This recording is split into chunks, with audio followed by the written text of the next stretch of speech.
Hair दोस्त, इस video में स्वागत है। आज जानेंगे गुरु गोबिंद सिंह का इतिहास। हाँ, इस तरह का वीडियो देखने के लिए चैनल को लाइक, कमेंट, सब्सक्राइब कार के बेल आइकन प्रेस कर देना है। गुरु गोबिंद सिंह जन्म पौष शुक्ल सप्तमी संवत 1723 विक्रमी तदनुसार 22 दिसंबर 1666, 7 अक्टूबर 1708 सिखों के 10वें और अंतिम गुरु थे। श्री गुरु तेग बहादुर जी के बलिदान के उपरांत 11 नवंबर सन 1675 को 10वें गुरु बने। आप एक महान योद्धा, चिंतक, कवि, भक्त एवं आध्यात्मिक नेता थे। सन 1699 में बैसाखी के दिन उन्होंने खालसा पंथ की स्थापना की, जो सिखों के इतिहास का सबसे महत्वपूर्ण दिन माना जाता है। गुरु गोबिंद सिंह ने पवित्र गुरु ग्रंथ साहिब को पूरा किया तथा उन्हें गुरु रूप में प्रतिष्ठित किया। बचित्तर नाटक उनकी आत्मकथा है। यही उनके जीवन के विषय में जानकारी का सबसे महत्वपूर्ण स्रोत है। ये दसम ग्रंथ का एक भाग है। दसम ग्रंथ गुरु गोबिंद सिंह की कृतियों के संकलन का नाम है। उन्होंने अन्याय, अत्याचार और पापों को खत्म करने के लिए और धर्म की रक्षा के लिए मुगलों के साथ 14 युद्ध लड़े।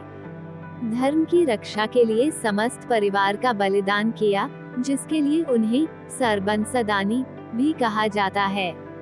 इसके अतिरिक्त जनसाधारण में वे कलगीधर, दशमेश, बाजावाले आदि कई नाम, उपनाम व उपाधियों से भी जाने जाते हैं। विश्व की बलिदानी परंपरा में अद्वितीय होने के साथ साथ गुरु गोविंद सिंह एक महान लेखक, मौलिक चिंतक तथा संस्कृत सहित कई भाषाओं के ज्ञाता भी थे। उन्होंने स्वयं कई ग्रंथों की रचना की। वे विद्वानों के संरक्षक थे। 52 कवि और साहित्य मर्मज्ञ उनके दरबार की शोभा बढ़ाते थे। वे भक्ति तथा शक्ति के अद्वितीय संगम थे, इसीलिए उन्हें संत सिपाही भी कहा जाता है। उन्होंने सदा प्रेम, सदाचार और भाईचारे का संदेश दिया। किसी ने गुरुजी का अहित करने की कोशिश भी की तो उन्होंने अपनी सहनशीलता, मधुरता, सौम्यता से उसे परास्त कर दिया। गुरुजी की मान्यता थी कि मनुष्य को किसी को डराना भी नहीं चाहिए और न किसी से डरना चाहिए। वे अपनी वाणी में उपदेश देते हैं, भई काहू को देत नहे, नहे भय मानतान। वे बाल्यकाल से ही सरल, सहज, भक्ति भाव वाले कर्मयोगी थे।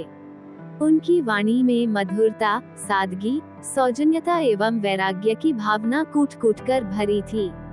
उनके जीवन का प्रथम दर्शन ही था कि धर्म का मार्ग सत्य का मार्ग है और सत्य की सदैव विजय होती है। गुरु गोविंद सिंह का जन्म 22 दिसंबर 1666 को पटना में 9वें सिख गुरु श्री गुरु तेग बहादुर जी और माता गुजरी के घर हुआ था।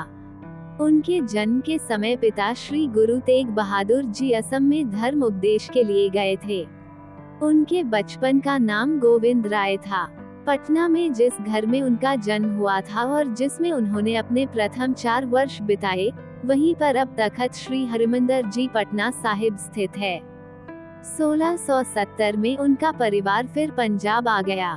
मार्च 1672 में उनका परिवार हिमालय के शिवालिक पहाड़ियों में स्थित चक नानकी नामक स्थान पर आ गया। चक नानकी ही आजकल आनंदपुर साहिब कहलाता है। यहीं पर इनकी शिक्षा आरंभ हुई। उन्होंने फारसी, संस्कृत की शिक्षा ली और एक योद्धा बनने के लिए सैन्य कौशल सीखा। गोविंद राय जी नित्य प्रति आनंदपुर साहब में आध्यात्मिक आनंद बांटते, मानव मात्र में नैतिकता, निडरता तथा आध्यात्मिक जागृति का संदेश देते थे। आनंदपुर वस्तुतः आनंद धाम ही था। यहाँ पर सभी लोग वर्ण, रंग, जाति, संप्रदाय के भेदभाव के बिना समता, समानता एवं समरसता का अलौकिक ज्ञान प्राप्त करते थे। गोविंद जी शांति, क्षमा, सहनशीलता की मूर्ति थे। काश्मीरी पंडितों का जबरन धर्म परिवर्तन करके मुसलमान बनाए जाने के विरुद्ध फरियाद लेकर गुरु तेग बहादुर जी के दरबार में आए और कहा कि हमारे सामने ये शर्त रखी गई है कि है कोई ऐसा महापुरुष जो इस्लाम स्वीकार नहीं कर अपना बलिदान दे सके तो आप सबका भी धर्म परिवर्तन नहीं किया जाएगा। उस समय गुरु गोबिंद सिंह जी 9 साल के थे। उन्होंने पिता गुरु तेग बहादुर जी से कहा, आपसे बड़ा महापुरुष और कौन हो सकता है। कश्मीरी पंडितों की फरियाद सुन उन्हें जबरन धर्म परिवर्तन से बचाने के लिए स्वयं इस्लाम न स्वीकारने के कारण 11 नवंबर 1675 को औरंगजेब ने दिल्ली के चांदनी चौक में सार्वजनिक रूप से उनके पिता गुरु तेग बहादुर का सिर कटवा दिया। इसके पश्चात वैशाखी के दिन 29 मार्च 1676 को गोविंद सिंह सिखों के 10वें गुरु घोषित हुए। 10वें गुरु बनने के बाद भी उनकी शिक्षा जारी रही। शिक्षा के अंतर्गत उन्होंने लिखना पढ़ना, घुड़सवारी तथा सैन्य कौशल सीखे। 1684 में उन्होंने चंडी दीवार की रचना की। 1685 तक वह यमुना नदी के किनारे पाउंटा नामक स्थान पर रहे। गुरु गोबिंद सिंह की 3 पत्नियां थीं। 21 जून 1677 को 10 साल की उम्र में उनका विवाह माता जीतो के साथ आनंदपुर से 10 किलोमीटर दूर बसंतगढ़ में किया गया। उन दोनों के 3 पुत्र हुए, जिनके नाम थे जुझार सिंह, जोरावर सिंह, फतेह सिंह। 4 अप्रैल 1684 को 17 वर्ष की आयु में उनका दूसरा विवाह माता सुंदरी के साथ आनंदपुर में हुआ। उनका एक बेटा हुआ जिसका नाम था अजित सिंह। 15 अप्रैल 1700 को 33 वर्ष की आयु में उन्होंने माता साहिब देवन से विवाह किया। वैसे तो उनका कोई संतान नहीं था, पर सिख पंथ के पन्नों पर उनका दौर भी बहुत प्रभावशाली रहा। अप्रैल 1685 में सिरमौर के राजा मत प्रकाश के निमंत्रण पर गुरु गोबिंद सिंह ने अपने निवास को सिरमौर राज्य के पाउंटा शहर में स्थानांतरित कर दिया। सिरमौर राज्य के गजट के अनुसार राजा भीमचंद के साथ मतभेद के कारण गुरुजी को आनंदपुर साहिब छोड़ने के लिए मजबूर किया गया था और वे वहां से टोका शहर चले गए। मत प्रकाश ने गुरुजी को टोका से सिरमौर की राजधानी नाहन के लिए आमंत्रित किया। नाहन से वह पांवटा के लिए रवाना हुए। मत प्रकाश ने गढ़वाल के राजा फतेह शाह के खिलाफ अपनी स्थिति मजबूत करने के उद्देश्य से गुरुजी को अपने राज्य में आमंत्रित किया था। राजा मत प्रकाश के अनुरोध पर गुरुजी ने पांवटा में बहुत कम समय में उनके अनुयायियों की मदद से एक किले का निर्माण करवाया। गुरुजी पांवटा में लगभग 3 साल के लिए रहे और कई ग्रंथों की रचना की। सन 1687 में नादौन की लड़ाई में गुरु गोबिंद सिंह, भीमचंद और अन्य मित्र देशों की पहाड़ी राजाओं की सेनाओं ने अलिफ खान और उनके सहयोगियों की सेनाओं को हरा दिया था। विचित्र नाटक और भट्ट वाहिस के अनुसार नादौन पर बने व्यास नदी के तट पर गुरु गोबिंद सिंह 8 दिनों तक रहे और विभिन्न महत्वपूर्ण सैन्य प्रमुखों का दौरा किया। भंगानी के युद्ध के कुछ दिन बाद रानी चंपा ने गुरुजी से आनंदपुर साहिब वापस लौटने का अनुरोध किया, जिसे गुरुजी ने स्वीकार किया। वो नवंबर 1688 में वापस आनंदपुर साहिब पहुंच गए। 1695 में दिलावर खान ने अपने बेटे हुसैन खान को आनंदपुर साहिब पर हमला करने के लिए भेजा। मुगल सेना हार गई और हुसैन खान मारा गया। हुसैन की मृत्यु के बाद दिलावर खान ने अपने आदमियों जुझार हाडा और चंदेल राय को शिवालिक भेज दिया। हालांकि वे जसवाल के गज सिंह से हार गए थे। पहाड़ी क्षेत्र में इस तरह के घटनाक्रम मुगल सम्राट औरंगजेब लिए चिंता का कारण बन गए और उसने क्षेत्र में मुगल अधिकार बहाल करने के लिए सेना को अपने बेटे के साथ भेजा। गुरु गोबिंद सिंह जी का नेतृत्व सिख समुदाय के इतिहास में बहुत कुछ नया लेकर आया। उन्होंने सन 1699 में बैसाखी के दिन खालसा, जो कि सिख धर्म के विधिवत दीक्षा प्राप्त अनुयायियों का एक सामूहिक रूप है, उसका निर्माण किया। सिख समुदाय के एक सभा में उन्होंने सबके सामने पूछा, कौन अपने सर का बलिदान देना चाहता है।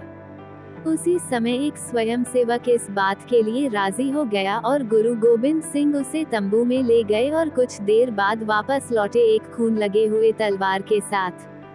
गुरु ने दोबारा उस भीड़ के लोगों से वही सवाल दोबारा पूछा और उसी प्रकार एक और व्यक्ति राजी हुआ और उनके साथ गया, पर वे तंबू से जब बाहर निकले तो खून से सना तलवार उनके हाथ में था। उसी प्रकार 5वां स्वयंसेवक जब उनके साथ तंबू के भीतर गया, कुछ देर बाद गुरु गोबिंद सिंह सभी जीवित सेवकों के साथ वापस लौटे और उन्होंने उन्हें पंच प्यारे या पहले खालसा का नाम दिया। उसके बाद गुरु गोबिंद जी ने एक लोहे का कटोरा लिया और उसमें पानी और चीनी मिलाकर दुधारी तलवार से घोलकर अमृत का नाम दिया। पहले 5 खालसा के बनाने के बाद उन्हें 6वां खालसा का नाम दिया गया, जिसके बाद उनका नाम गुरु गोबिंद राय से गुरु गोबिंद सिंह रख दिया गया।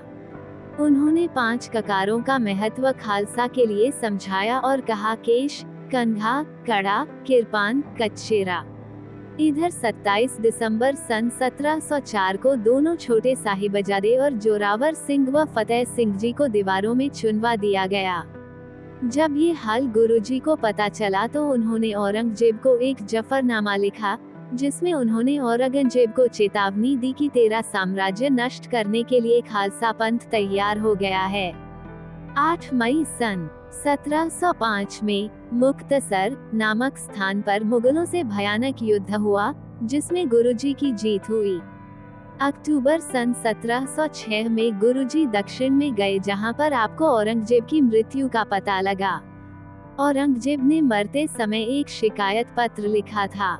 हैरानी की बात है कि जो सब कुछ लुटा चुका था वो फतहनामा लिख रहे थे, वह जिसके पास सब कुछ था वह शिकस्तनामा लिख रहा है।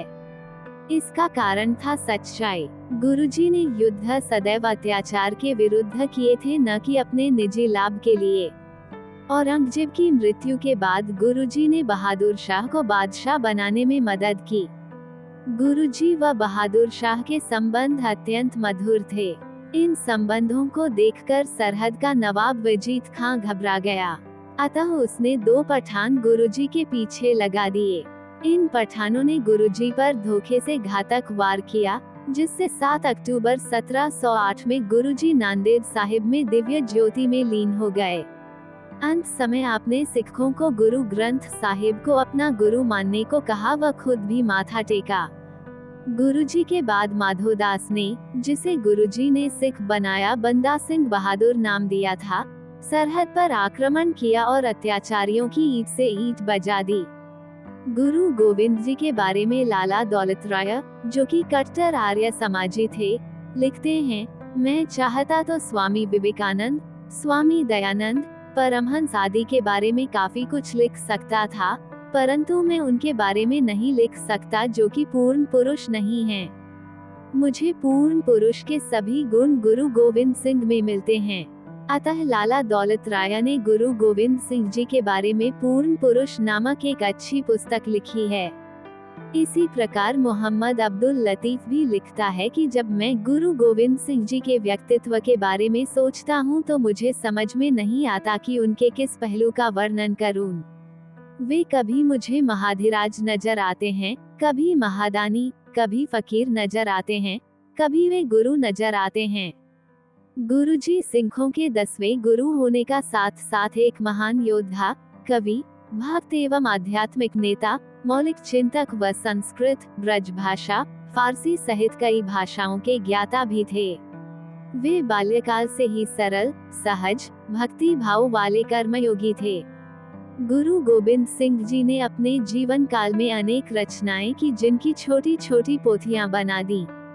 उनके प्रयाण के बाद उनकी धर्म पत्नी माता सुंदरी की आज्ञा से भाई मणि सिंह खालसा और अन्य खालसा भाइयों ने उनकी सारी रचनाओं को इकट्ठा किया और एक जिल्द में चढ़ा दिया।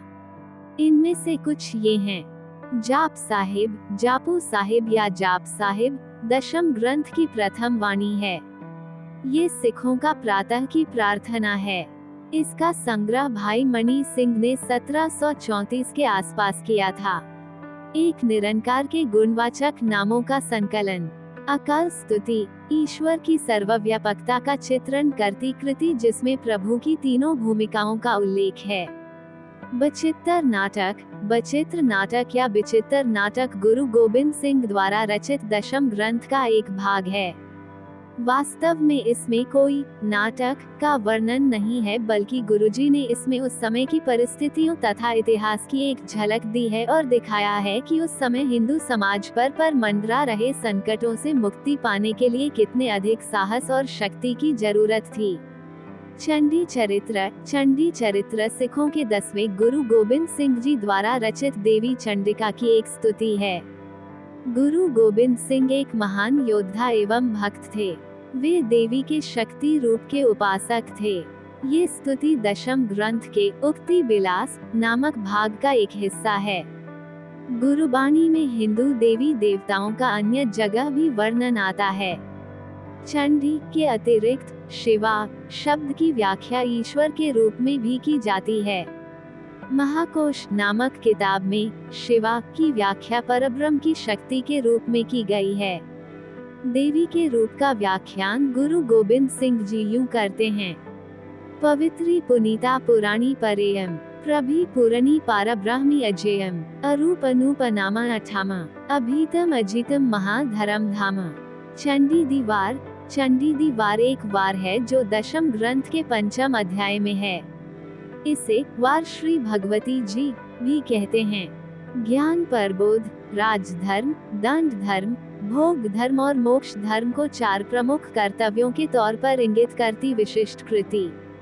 24 अवतार विष्णु के 24 अवतारों का वर्णन है। नारायण, मोहिनी, वाराह, नरसिंह, वामन, परशुराम, रुद्र, धन्वंतरी, कृष्ण आदि 24 अलग अलग अवतारों की कथाएं। ब्रह्मा अवतार इस पुस्तक में ब्रह्मा के 7 अवतारों का चित्रण है। रुद्र अवतार दत्तात्रेय और पारसनाथ के अवतारों पर केंद्रित कृति। शस्त्र माला विभिन्न शस्त्रों के नाम और प्रकार का उल्लेख। जफरनामा अर्थात विजय पत्र गुरु गोविंद सिंह द्वारा मुगल शासक औरंगजेब को लिखा गया था। जफरनामा दसम ग्रंथ का एक भाग है और इसकी भाषा फारसी है। भारत के गौरवमयी इतिहास में 2 पत्र विश्वविख्यात हुए। पहला पत्र छत्रपति शिवाजी द्वारा राजा जयसिंह को लिखा गया तथा दूसरा पत्र गुरु गोविंद सिंह द्वारा शासक औरंगजेब को लिखा गया, जिसे जफरनामा अर्थात विजय पत्र कहते हैं। निस्संदेह गुरु गोविंद सिंह का ये पत्र आध्यात्मिकता, कूटनीति तथा शौर्य की अद्भुत त्रिवेणी है। अथपख्यां चरित्र लिखिते बुद्धियों के चाल चलन के ऊपर विभिन्न कहानियों का संग्रह। खालसा महिमा, खालसा की परिभाषा और खालसा के कृतित्व।